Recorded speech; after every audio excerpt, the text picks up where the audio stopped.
Well, thank you for staying. Time now for the news. We get into our first story now. Director General of the Ghana Health Service, Dr. Patrick Kumabwaje, says his outfit will establish staff clinics to take care of workers in the medical sector across Ghana. He's optimistic that the establishment of these staff clinics will provide premium health care to workers across the medical value chain. Now, he's tasked the Institutional Care Division and the regional directors of health services to work out the modalities of setting up the staff clinics in the country. Rafiq Salam reports from the 30th Annual General Conference of the District Directors of Health Services Group at Drapa in the Upper West region. The Annual General Conference of District Directors of Health Services Group is a forum where district directors of health services in Ghana meet to deliberate on selected pertinent health issues relating to their work. During the conferences, experts on the selected topics are invited to share ideas, experiences, and come forward with recommendations and a roadmap agreed on to take the issues forward, aimed at improving the health sector performance. The 30th Annual General Conference of the District Directors of Health Services Group, hosted at the Royal Cozy Hills Hotel and Resort in the Upper West region, is therefore not an exception. It was held on the theme Accelerating Progress to Universal Health Coverage, the role of District Directors of Health Services in effective network of practice. Director General of the Ghana Health Service, Dr. Patrick Kumabwaje, noted that despite a significant milestone achieving exceeding the antenatal and the proportion of birth attended by skilled workers, maternal mortality still remains high, charging the district directors to up the ante in order for them to succeed. And I must say that we still have a long way to go. We have about 2% of our children who have not been vaccinated at all, between 12 and 20.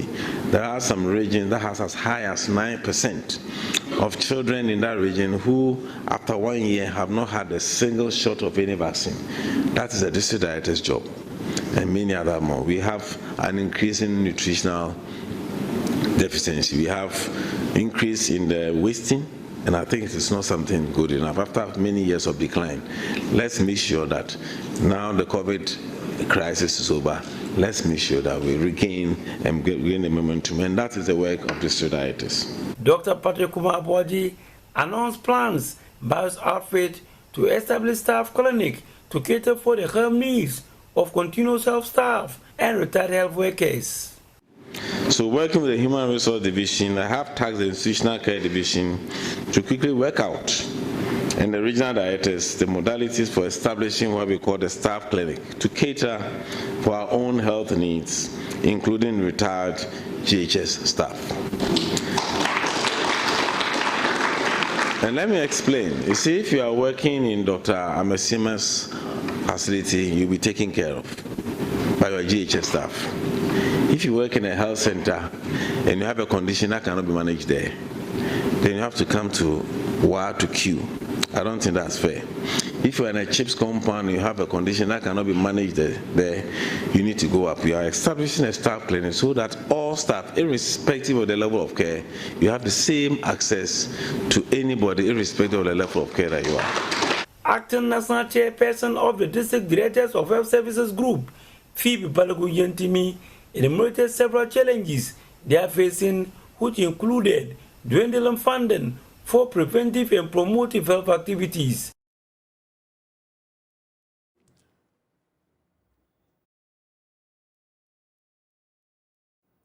Well, some scientists at the University of Ghana say Ghana's young men and women are prone to addictions like gambling. They say the youth don't think through the consequences of their actions before acting. But how do these behaviors affect their decision-making?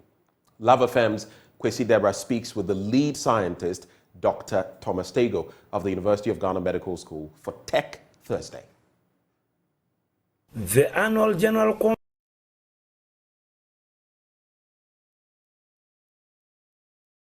The researchers identified people with behavioral evidence of pathological gambling and those with signs of smartphone addiction. They then performed some tests to find similarities or differences in their behaviors and the way they approach decision-making. The researchers found people who have internet addiction are also likely to have smartphone addiction. Now, what we have known for a long time is that people can get addicted to things like drugs, right? And this leads to consequences and changes in their behavior. What we have also known for a long time is people can get addicted to certain behaviors, like gambling or using of smartphones and the internet. Now, the sort of consequences that leads to is what is not too clear, okay? Which is why we did the study, to try and find out, what are some of the consequences in behavior from being addicted to things like gambling and smartphones. So to do that, we went to some gambling centers in the Kolegono areas. We also spoke to a number of students, and we were able to identify some very interesting things. Firstly, not everybody who gambles is necessarily addicted to gambling. Okay? There was a significant number of them, but not everybody. In the same vein, not everybody who uses their smartphone a lot is necessarily addicted to their smartphones. Okay, so that was good to see. Now, what we next saw was quite interesting, because between the people who had behavior like gambling addiction and the people who had behavior like smartphone addiction, they had something in common, which was when we did a few tests, we realized that they weren't very good at thinking about the consequences of their action. Okay. Now, whether this is why they're exhibiting this addictive behavior, or this is because they're exhibiting this addictive behavior, we don't yet know. The other thing that we also found out was those who had gambling addictions, we call them pathological gamblers, exhibited some behaviors that were not so common in the smartphone addiction cases. So, for example, those that we call pathological gamblers, they were more risk takers, right? They take riskier risks. And in addition to that, they seem to be driven to make decisions by their mental state or like their emotions. So they make a lot more quick decisions when they are either excited, or they make a lot more rash decisions when maybe they're in a negative mood and so on.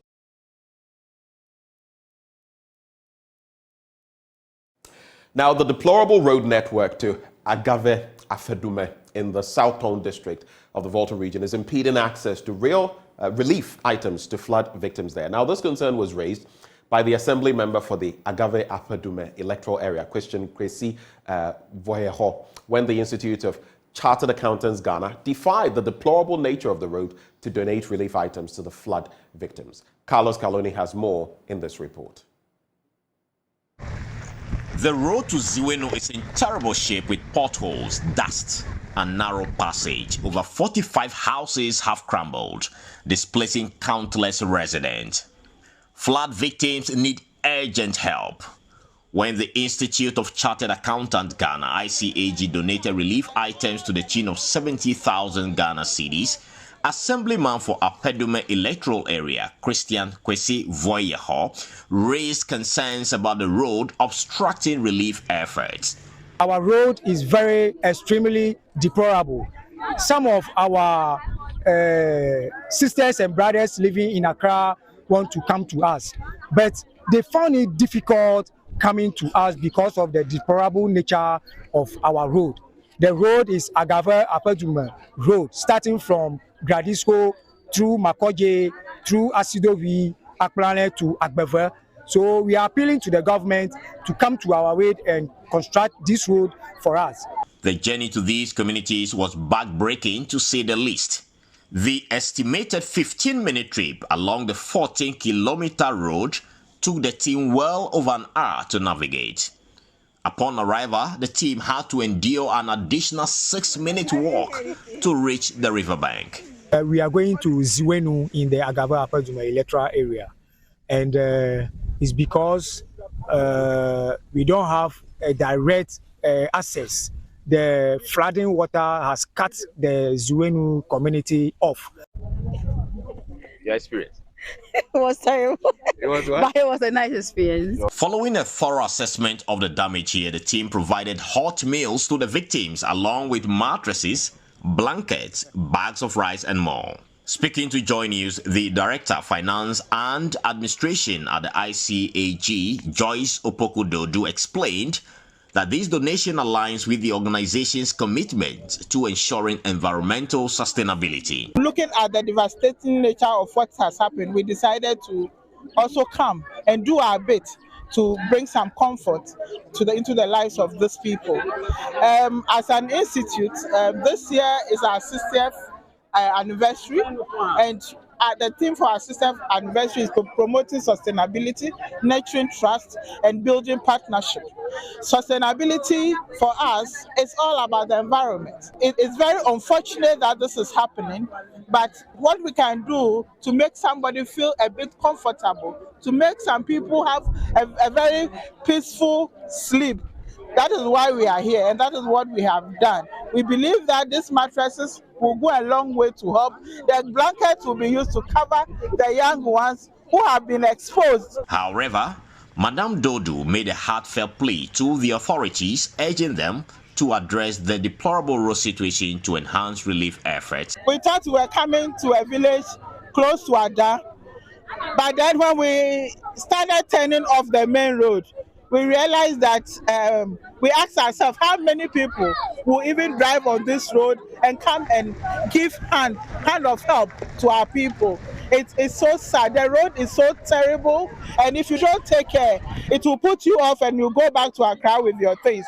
But because we were determined to make an impact, we went through it, and then we are here. We are just praying that we'll go back safely on the road, and our cars will be able to get back to Accra safely. But we are appealing to the government. These people need help, and the help should be able to come on quite a good road. People should be encouraged to come. So if something can be done about the road, so that those who want to help them will be able to drive here and help them. The assemblyman expressed his gratitude to ICAG for their benevolent gesture. I once again want to thank Institute of Chartered Account Ghana for coming to our aid during this damage that the spillage has caused to the people of Agave Apeduma, specifically the people of Gojekota, the people of Apeduma, Asidobi, and then Akroti communities. We want to say that we appreciate the relief items given to us. As the Akosombo dam spillage continues to ravage these hard-to-reach communities, it becomes paramount to prioritize relief efforts in these areas. Carlos Galoni, Joy News. In our next story, a humanitarian group in the Atebubu Amantin constituency of the Bono East region is working to provide relief to the vulnerable in society. Spokesperson Patrina Impiwa says the group will also work towards empowering women with the needed resources to cope with the current economic challenges. Anas Abid has more. Women are key actors in rural development but also face numerous challenges, particularly in rural areas. This is because most of these women are constrained by low education attainment, limited access to productive resources such as land and credit. Most of these women who are mainly into agricultural production are often vulnerable as they struggle to meet their economic needs. To help provide support to this vulnerable group, Bridge Friends, a new association, has been established here in Atebubu with the ultimate goal of developing resources and policies that aims at empowering women, particularly widows, to allow them have access to education, work, healthcare, and lives free from violence and abuse. Patrina Anchua is the spokesperson of the group. As Dr. Agri said, if you educate a woman, you educate the whole family, but if you educate a man, you educate an individual. You know, there are so many women who are in need. For instance, at first, the education, you always relied on male. And this area, for instance, girl child education, we are lacking. So the men are well-to-do, most of the men are well-to-do, but some of the women are not. Even when you go to the villages, most of them are not working, even at Atebubu here. So we are here and we have formed each other to help. If anybody doesn't have any work and maybe we can give something for the person to start something, it's one of our aims. So we are ready to help everybody, but most especially women. The group, she says, also aims at encouraging members in the society to unite towards supporting the vulnerable, including those living in rural communities. We are here to let everybody at Ebubu to know that there is a group called Bridge Friends, and we have come to help the community. Even some of the villages too, if there is a need for us to go there, we go to the villages and help. And we will also visit the hospital, like not anything like monetary affairs, but anything like even talking to them, encouraging them, those we are ready to do it. That's why we came together. Another member of the group, Joyce Sewa, says joining the association has helped her in diverse ways, and as a widow, the group has helped in dealing with her depressed life since losing her husband. Yawning is killing the woman. As she said, I'm a widow, I'm a single mother, I don't have husband, I don't have anybody, I don't have family. But if you join the association, you have a big family. They will encourage you, they will even help you in terms of you need something. Yes, and it's better to join the group or join association, and in fact it will reduce the depression of the women. You know, depression is killing the women. A lot of women is the depression. So joining this association, it can help us a lot to reduce stress and problems so that you will have your freedom. Bridge Friends Association currently has over 50 members, and today the association has been duly launched here in Atibu. Anna Sabit, Joy News, Atibu. Now, in the heart of the Achimota School, an aura of confidence envelopes the air as they prepare for the grand finale of the National Science and Math Quiz. Undeterred by the shadows of competition, they stand poised, unwavering in their conviction. Their rivals may see threats, but Achimota sees only triumph. Jacqueline and Sumaya Bua caught up with the contestants for Achimota School. Journey. We started off with preliminaries to 1A stage, then to quarterfinals and to semi-finals. We have some few days to the grand finale right here in Accra at the National Theatre. But currently I am here with the contestants of Achimota Senior High School, and we just want to get to know them better. So hello boys, how are you doing? So how are you, Kenneth? I'm fine, my God's grace. Okay, so we have Kenneth and Walter. Walter, how are you? I'm also fine. You're so fine. Are you stressed out? Not at all. Not at all. What about you? Yeah, I'm also good. I need the full pronunciation of your name. The full name. I'm Egbajo Kenneth Bakita. All right, so Kenneth. I think I prefer the Kenneth. Or your first contest, how was it for you? The contest we had first, that was the qualifiers. Before the contest, I was actually tensed, but as we started the contest and I saw that we could actually do it, and then we're actually doing it, we're able to win with those marks. But didn't you see it as a daunting task on all of you, looking at the fact that you lost your seed? You were starting from scratch. Didn't you see that as a big task on you, or a big vacuum that you had to fill? Kind of, but as we're progressing, I knew by God's grace we will be able to do it, and it didn't matter where we're starting from. We just looked ahead and we knew that we were able to do it, so by God's grace. What about you? How are you feeling, looking at the fact that it was a big task? Now you have to start right from scratch, unlike previously where you just come as a seeded school, then you're good to go. How did you feel about that? It was a moment and a chance for us to learn from our mistakes and also build our confidence and become better at what we do. So I think it was a daunting task, but then we also took the opportunity to learn from it and became better. What were some of the down moments that you had during the contest?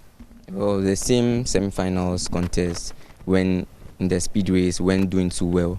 Yes, it was not comfortable, as he said. Yeah. Okay. Now, how well are you preparing? Some few days more before the whole world is watching you right now. How well is preparation going? Anything that you want to share with us? Okay, we are looking at our previous contest, our contest before this contest, and we are trying to identify the wrongs we did, the mistakes, and then do some polishes to perfect us before the finals. Yeah. Okay. What about you two? Preparations on your side? We are trying our best, and we've got a very strong team with us, to our mates, our coordinators, and we hope that it will bring out a good outcome. So yeah. Now I don't end my conversations without asking this question. You're meeting Opokuwari and Presec Legon. I'll keep on saying that Presec is like a 7-time champion. You are all champions. You've all won the trophy before. But do you see these two schools as a potential threat for you in any sort of way? Because you are coming in with some 41 points from the semi-finals. Presec is coming in with some 44 points, and I think OWAS has 38, I believe. Do you see any of these schools as a potential threat for you? Let me come to you, Walter. Okay. Every school has good students that they bring for the National Science and Maths quiz. And with every contest, there are different outcomes. So I think you should just prepare very well and then go there and give off your best and see how it plays out. So I don't really see any other school as a threat. I just see this period as an opportunity to prepare yourself for what is to come. Okay, what about you? Yeah, both schools are doing well in what they are doing, but then I think if you prepare well, and that's what we are doing right now, we are working towards that. Yeah. And if you go, we're just going to answer your questions, and you pray to God that you want to win, yeah. And also make sure you answer your questions and you deliver your maximum efforts and everything. I think that should be good. So I don't have to consider them as potential threats. They are hopeful that they will be smiling right at the National Theatre. That is where we will be having the grand finale of the 30th edition of the National Science and Maths Quiz. It has been me right here with the students, the contestants of Achimota School, with their coordinator, knowing very well, getting to know how well they are prepared for the contest ahead. I am Jacqueline Ansma Yeboah. Scientific note that we wrap up the news, but stay with us. Up next, the news review.